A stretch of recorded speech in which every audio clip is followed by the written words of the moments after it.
നമസ്കാരം. ബ്രഹ്മമുഹൂർത്ത വിളക്ക് തെളിയിക്കുന്ന സമയത്ത് പലർക്കുമുള്ള സംശയമാണ് മൺചിരാത് ദിവസവും മാറ്റണോ എന്നുള്ളത്. നമ്മൾ ദിവസവും ഈ ഒരു മൺചിരാത് കഴുകി തുടച്ച് വൃത്തിയാക്കിയ ശേഷമാണ് ഉപയോഗിക്കുന്നത്. അതായത് ഇന്ന് രാവിലെ നമ്മൾ ബ്രഹ്മമുഹൂർത്ത വിളക്ക് തെളിയിച്ച ശേഷം നാളെ രാവിലെ വീണ്ടും തെളിയിക്കുമ്പോൾ അത് കഴുകി വൃത്തിയാക്കിയിട്ടാണ് നമ്മളത് ഉപയോഗിക്കുന്നത്. പക്ഷേ ഈ പറഞ്ഞതുപോലെ ദിവസവും ഒന്നും ആ ഒരു മൺചിരാത് മാറ്റേണ്ട ആവശ്യമില്ല, കഴുകി ഉപയോഗിച്ചാൽ മതിയാവും. പക്ഷേ കുറച്ച് ദിവസങ്ങൾ യൂസ് ചെയ്യുമ്പോൾ തന്നെ ആ ഒരു മൺചിരാത് വളരെയധികം എന്താ പറയുക, മോശമായിട്ടുണ്ടാവും. അതായത് ഓയിലി ആണല്ലോ, അപ്പോൾ അതൊക്കെ നമ്മൾ എത്ര ക്ലീൻ ചെയ്ത് കഴിഞ്ഞാലും പോവാത്ത പോലെ ഉണ്ടാവും. അങ്ങനെയുള്ള സമയത്ത് പിന്നീട് അത് മാറ്റണം കേട്ടോ.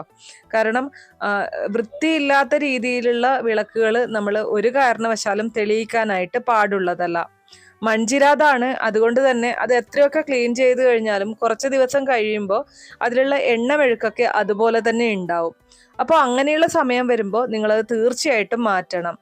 ഇനി അതല്ല എന്നുണ്ടെങ്കിൽ നിങ്ങൾക്ക് ബ്രാസിന്റെ ബ്രഹ്മമുഹൂർത്ത വിളക്ക് തെളിയിക്കുന്ന ആ ഒരു ചിരാത് വാങ്ങിക്കാനായിട്ട് ലഭിക്കും.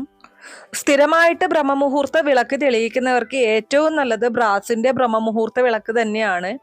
അപ്പൊ അത് വാങ്ങിച്ചു കഴിഞ്ഞാൽ നമ്മൾ നോർമലി നമ്മുടെ നിലവിളക്കൊക്കെ കഴുകുന്നത് പോലെ തന്നെ കഴുകി വൃത്തിയാക്കി സ്ഥിരമായിട്ട് അത് തന്നെ യൂസ് ചെയ്യാനായിട്ട് പറ്റും.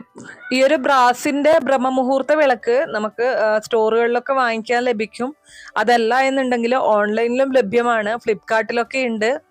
നിങ്ങൾക്ക് വേണമെന്നുണ്ടെങ്കിൽ ഞാൻ പ്രൊഡക്റ്റ് സൈഡിൽ ടാഗ് ചെയ്ത് കൊടുത്തേക്കാം. ആർക്കെങ്കിലും വേണമെങ്കിൽ അത് നോക്കി ചെക്ക് ചെയ്ത് വാങ്ങിച്ചോളൂ കേട്ടോ.